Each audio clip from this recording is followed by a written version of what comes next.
सूरज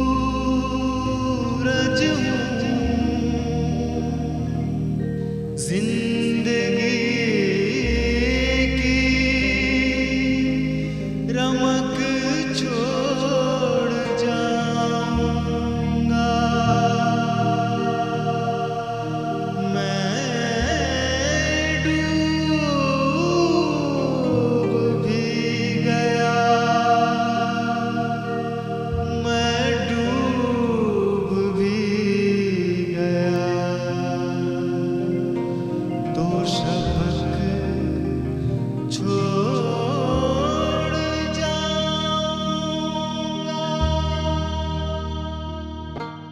उर्दू ज़बान की इब्तिदा और इर्तिका की दिलचस्प कहानी है।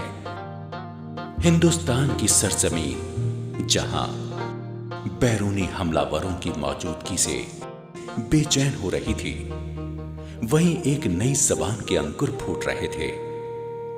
अरबी, फारसी, तुर्किस्तानी, संस्कृत के अल्फाज से मिलकर एक नई ज़बान बन रही थी, उर्दू। यही वजह है कि उर्दू को किसी एक कौम या तबके से वाबस्ता नहीं किया जा सकता, और इसी खुसूसियत की बिना पर उर्दू को हर खास और आम की ज़बान कहा जा सकता है।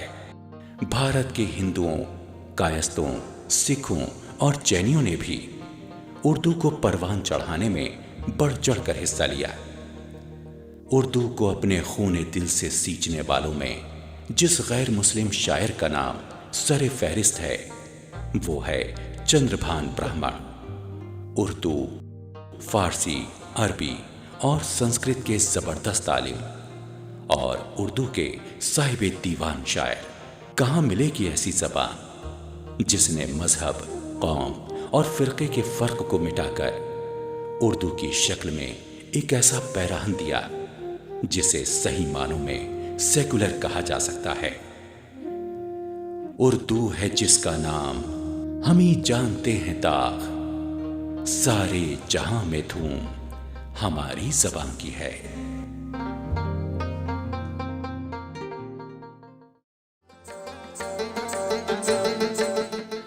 बाल मुकुंद अर्श मलसियानी शायर इब्न शायर थे। इस लिहाज से शायरी उन्हें विरसे में मिली थी। सहर मौसकी हुआ, सहर मौसकी हुआ, सहर मौसकी हुआ, फिर गूंज उठे गोकुल के बन, फिर गूंज उठे गोकुल के बन। सहर मौसकी हुआ, फिर गूंज उठे गोकुल के बन, फिर गूंज उठे गोकुल के बन। रक्स फरमाने लगी, रक्स फरमाने लगी, फिर वादिये गंगो जमन, फिर गूंज उठे गोकुल के बन, फिर गूंज उठे गोकुल के बन। अर्श मलसियानी को अपने वतन के रस्म रिवाज और त्योहारों से प्यार था। उन्होंने ऐसी बहुत सी नज़में कही हैं जो हिंदुस्तानी त्योहारों के मौजू पर हैं। फिर जुनूने जिंदगी को मिल गया नामे सुरूर, फिर जुनूने जिंदगी को मिल गया नामे सुरूर, फिर जुनूने जिंदगी को मिल गया नामे सुरूर। फिर नजर आने लगा, फिर नजर आने लगा हर सादगी में बाकपन, हर सादगी में बाकपन। फिर गूंज उठे गोकुल के बन, फिर गूंज उठे गोकुल के बन, फिर गूंज उठे गोकुल के बन, फिर गूंज उठे गोकुल के बन। अर्श ने अपने वालिद की शागिर्दी इख्तियार की थी, जो दाग के शागिर्द थे। यही सबब है कि उनकी ज़बान भी दिल्ली की टकसाली ज़बान की याद दिलाती है। किसी सूरत से कम हो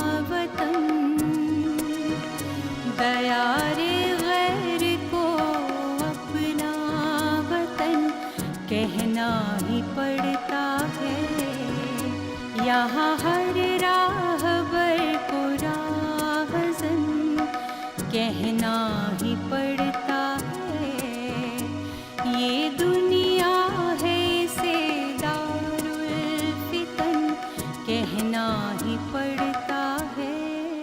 ناظرین آداب، آفتاب سخن میں ایک بار پھر آپ کا خیر مقدم ہے۔ ناظرین، خیال، جذبہ، وجدان اور فکر کو ہم آہنگ کیا جائے تو عرش ملسیانی کی غزل بنتی ہے۔ عرش نے اس دور میں ہوش سنبھالا جب نظم کا دور تھا اور اقبال کے نغمے فضا میں چاروں اور گونج رہے تھے۔ دوسری طرف جوش ملسیانی، حفیظ جالندری اور تلوک چند محروم جیسے شاعر اپنی ادبی اقتدار کی بنیاد رکھ رہے تھے۔ حالی کی تحریک نے شاعروں کو غزل کے بجائے نظم کی طرف موڑ دیا۔ عرش کے والد جوش ملسیانی چونکہ خود ایک شاعر تھے، لہذا عرش کی گھٹی میں شاعری کا ہونا ایک قدرتی بات تھی۔ ایسے عالم میں جب عرش نے شاعری کی شروعات کی تو ایک طرف حالی کا انداز ان کے سامنے تھا تو دوسری طرف مومن، غالب، داغ کا رنگ غزل۔ یہی وجہ ہے کہ انہوں نے جو نغمہ چھیڑا وہ نغمہ دل بن گیا۔ کیا خوب کہتے ہیں، درد معراج کو پہنچتا ہے جب کوئی ترجمہ نہیں ہوتا۔ عرش کا نام جب غزل کے آسمان پر نمودار ہوا تو دنیائے ادب چونک اٹھی۔ ایک کم عمر شاعر کی منجھی ہوئی آواز نے سب کی توجہ اپنی طرف کھینچی۔ بڑے بڑے غزل گو شاعروں کے سامنے اپنا مقام بنانا آسان کام نہیں تھا، لیکن نوجوان عرش نے یہ کر دکھایا۔ عرش ملسیانی جہاں غزل گوئی میں یکتا تھے، وہیں انہیں نظم پر بھی کمال حاصل تھا۔ عرش نے الگ الگ قسم کی نظمیں کہی ہیں۔ عرش کی شاعری مسائل کی شاعری ہے، اس لیے جہاں ایک طرف گہری فکر ہے تو دوسری طرف زندگی کا احاطہ کرنے والے عنوان۔ عرش حالات پر کڑی تنقید کرتے لیکن اس میں چھپی ہوئی سچائی سے کوئی انکار نہیں کر سکتا۔ ملک میں ہونے والے کمیونل رائٹس سے جب ان کا دل ٹوٹتا تھا تو وہ کہتے تھے، ایک فقط مظلوم کا نالہ رسا ہوتا نہیں، اے خدا دنیا میں تیری ورنہ کیا ہوتا نہیں۔ رنگ موضوع بدلتا بھی تھا اور ہولی، بسنت، دیہاتی دوشیزہ، وادی کشمیر جیسی دلکش نظمیں شفق کے رنگ بکھیر دیتی تھی۔ عرش کی شاعری عالم انسانیت کی شاعری تھی۔ عرش کی نظر ان مسائل پر بھی تھی جو دھیرے دھیرے سلگ رہے تھے، اس لیے انہوں نے ایشیا کو چھوڑ دو اور جنگ کوریا جیسی نظمیں لکھی اور ان میں چھپے جلتے سوالوں پر خاص و عام کو سوچنے پر مجبور کر دیا۔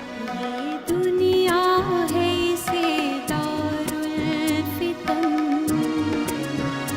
یہ دنیا ہے اسے دارالفتن کہنا ہی پڑتا ہے، یہ دنیا ہے اسے دارالفتن کہنا ہی پڑتا ہے، یہاں ہر راہبر کو راہزن،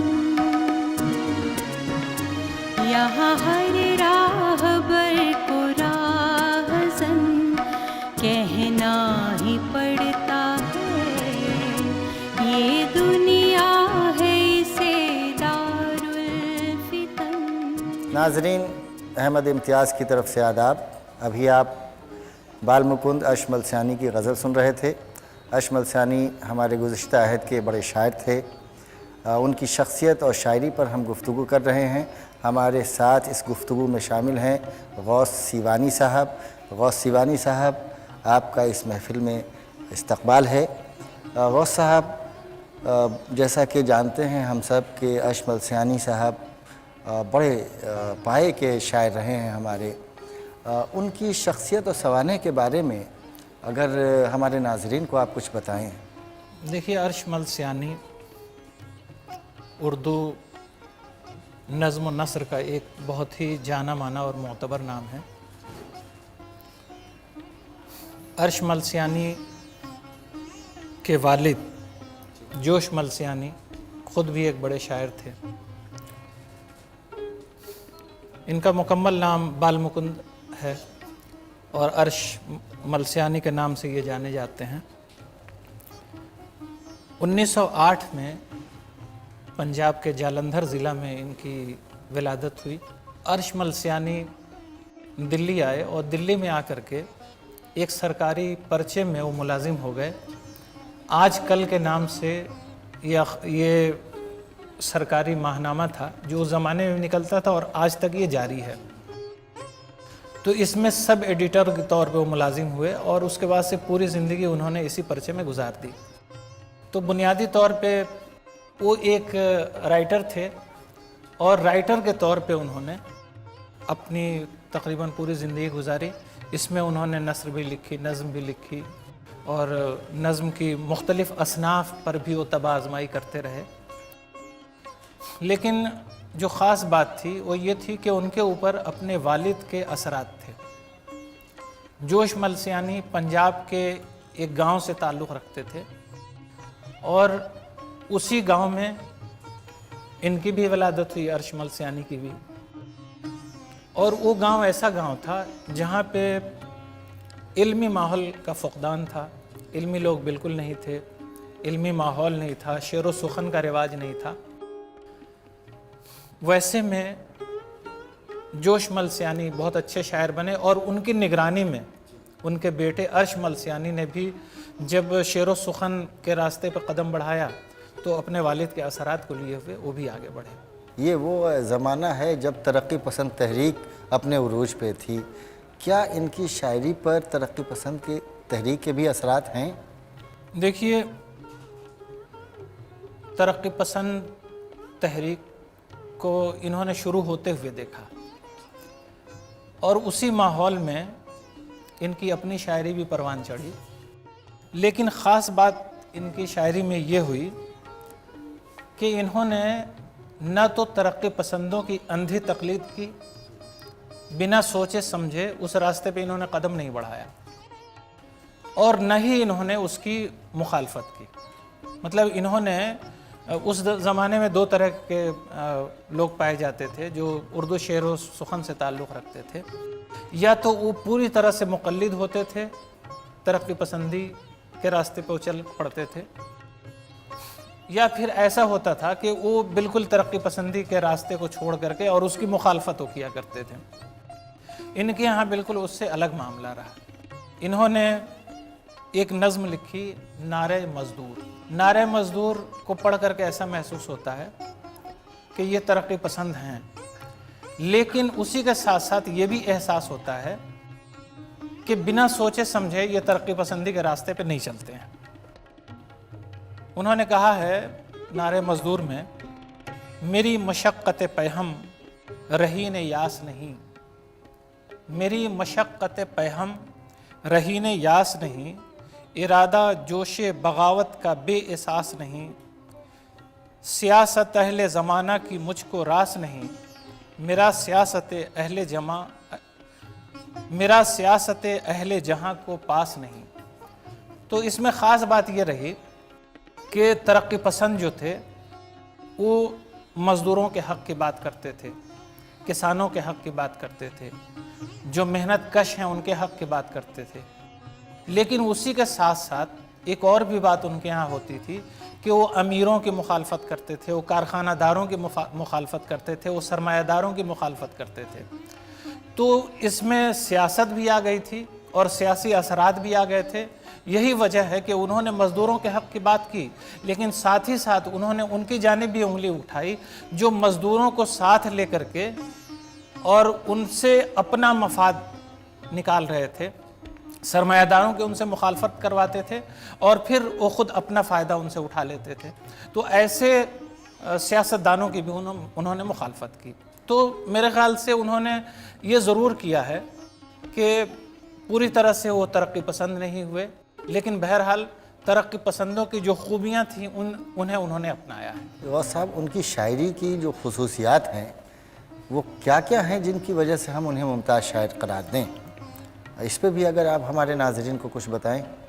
देखिए, मेरे ख़्याल से ख़ास बात ये थी कि वो चूँकि एक सहाफ़ी भी थे और एक सहाफ़ी की हैसियत से वो उस वक्त के हालात पे नज़र रखते थे ہندوستان میں کیا ہو رہا ہے اس پہ بھی وہ نظر رکھتے تھے، اور پوری دنیا میں کیا ہو رہا ہے اس پہ بھی ان کی نظر تھی۔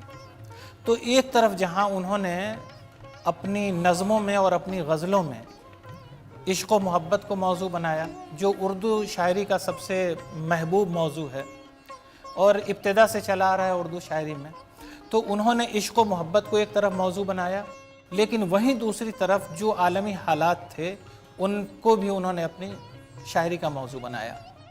کرپشن کی آج ہم بات کرتے ہیں، لیکن کرپشن کی ابتدا آزادی کے ساتھ ہی ہوئی۔ اس کے علاوہ ہر شعبے میں رشوت خوری کا بازار گرم تھا، تو انہوں نے اس زمانے میں کرپشن کو موضوع بنایا تھا۔ ہم کرپشن کی بات آج کرتے ہیں، تقریباً 60-65 سال کے بعد ہم کرپشن کی بات کر رہے ہیں، لیکن یہ ان لوگوں میں تھے جو اس وقت کے حالات کو دیکھتے تھے، اور حالات کو دیکھتے ہوئے انہوں نے کرپشن کو موضوع بنایا، اور کرپشن کو موضوع بنا کر کے انہوں نے اس زمانے کے حالات دنیا کے سامنے پیش کیے اور بتایا کہ اصل کیا ہے اور کیا ہونا چاہیے۔ جیسے انہوں نے ان کی نظم ہے رشوت کا بازار، تو رشوت کے بازار میں انہوں نے کہا ہے پٹواری کی خود رائی سارے ملک میں چلتی ہے، پٹواری کی خود رائی سارے ملک میں چلتی ہے، موٹی توند محصل کی بالائی سے پلتی ہے، نوٹ مٹھائی کی خاطر ریل کا بابو لیتا ہے، بلٹی لے کر جو آئے فی بوری کچھ دیتا ہے، بھرتی اور کھدائی کے جھوٹے بل بن جاتے ہیں، سونا جان کے مٹی کو نہر کے بابو کھاتے ہیں۔ چونکہ یہ خود سرکاری دفتر میں ملازم رہے، پوری زندگی انہوں نے سرکاری ملازمت کی، تو کہاں کہاں رشوت خوری ہوتی ہے، رشوت خوری کے کیا کیا انداز ہیں، یہ سب جانتے تھے، تو ظاہر ہے اس چیز کو انہوں نے اپنے کلام میں بیان کیا۔ اسی طرح سے خاص بات یہ رہی کہ جیسے ہی ملک آزاد ہوا تو ملک میں فرقہ وارانہ فسادات شروع ہو گئے، انسان بالکل حیوان بن گیا۔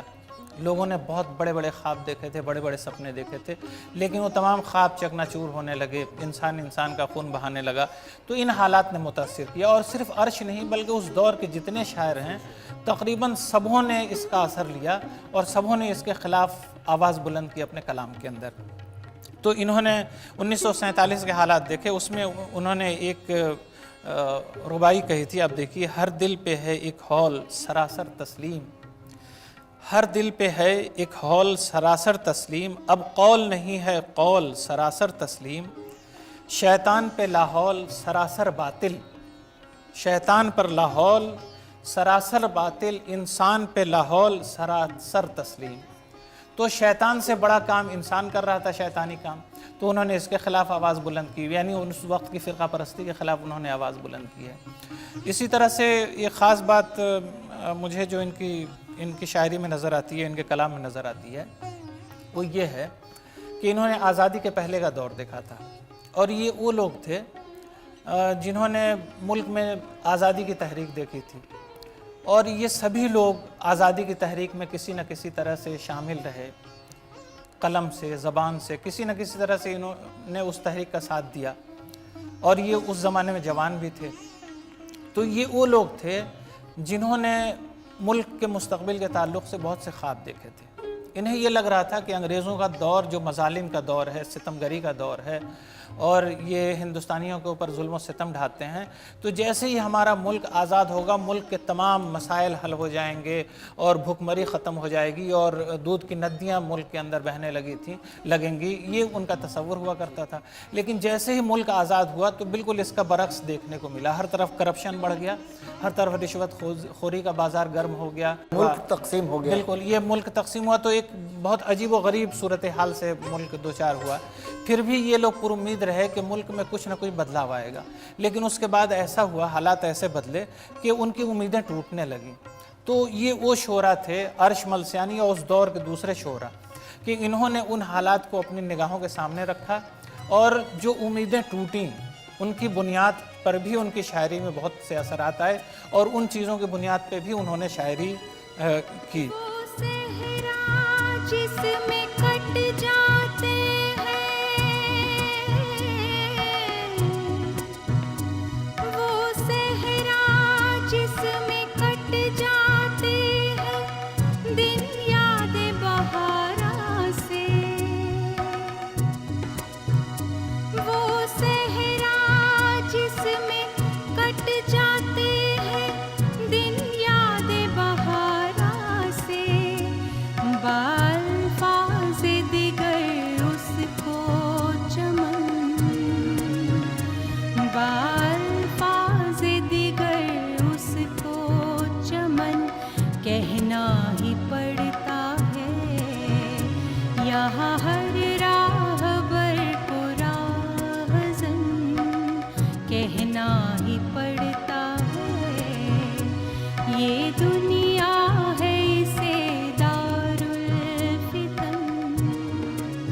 गौस साहब, अशमलसानी गज़लें भी कहते थे, नज़में भी कही है उन्होंने।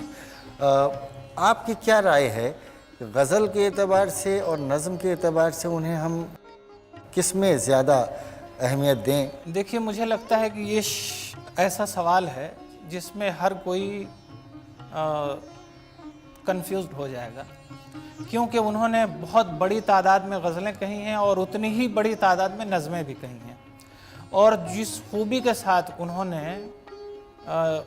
गज़लें कही हैं, उसी खूबी के साथ उन्होंने नज़में भी कही हैं। गज़लों का उनका अपना अंदाज़ है जिसमें अक्सर वो अपने माजी की रिवायतों की पासदारी करते हुए नज़र आते हैं।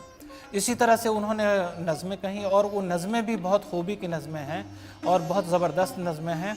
तो मुझे ये लगता है कि ये बहुत ही मुश्किल है कि हम उन्हें नज़म का शायर कहें या फिर हम उन्हें गज़ल का शायर कहें।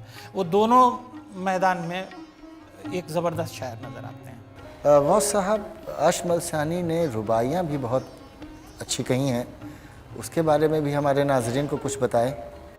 जी हाँ, वो रुबाइयों के भी बहुत अच्छे शायर थे। उन्होंने रुबाइयाँ कही हैं और अच्छी अच्छी रुबाइयाँ कही हैं। लेकिन मुझे ये महसूस होता है कि उन्होंने जो रुबाइयाँ कही हैं उसमें सबसे ज़्यादा रुबाइयों का मौजू उन्होंने ख़मरियात को बनाया है। उर्दू शायरी में जहाँ पे महबूब का तज़किरा होता है, वहीं पे शराब का भी तज़किरा होता है। यानी उर्दू शायरी में शराब और शबाब ये दोनों एक साथ चलते हैं। ये रवायत रही है, आज उसमें कुछ बदलाव ज़रूर आया है। तो उन्होंने जो रुबाइयाँ कही हैं उसमें सबसे ज़्यादा उन्होंने शराब को मौजू बनाया है। उनकी एक रुबाई है, रिंदों से ये नफ़रत ये कदूरत बेकार, रिंदों से ये नफ़रत ये कदूरत बेकार, आलूदे तक़दीस नहीं ये ज़िन्हार, ज़हरा से कहो आए ज़मी पर नाचे, ज़हरा से कहो आओ ज़मी पर आए ज़मी पर नाचे, इंसान है फ़रिश्ते नहीं हरगिज़ मैखार। तो ये उनका अंदाज़ था और उनकी बेशतर रुबाइयों में इसी तरह के मौज़ूआत नज़र आते हैं। अच्छा अवध साहब, रुबाइयों के साथ साथ उन्होंने गीत भी लिखे हैं, तो गीत के बारे में भी कुछ नाज़रीन को बताएं। हाँ बिल्कुल, उन्होंने गीत लिखे हैं और गीत की उनके एक ख़ुसूसियत ये है कि वो बुनियादी तौर पे रहने वाले पंजाब के थे, पंजाब में रहे और वहाँ से दिल्ली आकर के रहे। लेकिन गीतों का जो पस मंज़र है उनके, वो उत्तर प्रदेश है।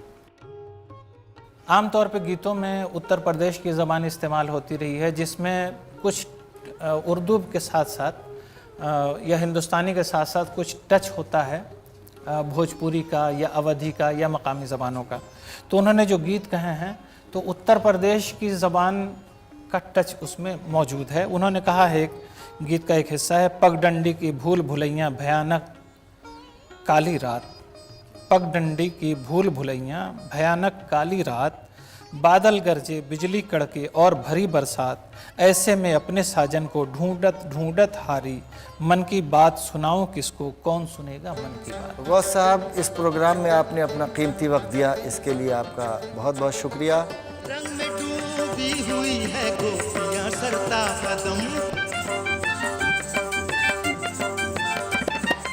रंग में डूबी हुई है गोपियां सरता कदम, रंग में डूबी हुई है गोपियां सरता कदम, उदे उदे पीले पीले, उदे उदे पीले पीले, नीले नीले पैरहन, नीले नीले पैरहन, गूंज उठे गोकुल के बन, गूंज उठे गोकुल के बन, गूंज उठे गोकुल के बन, गूंज उठे गोकुल के बन, गूंज उठे गोकुल के बन, गूंज उठे गोकुल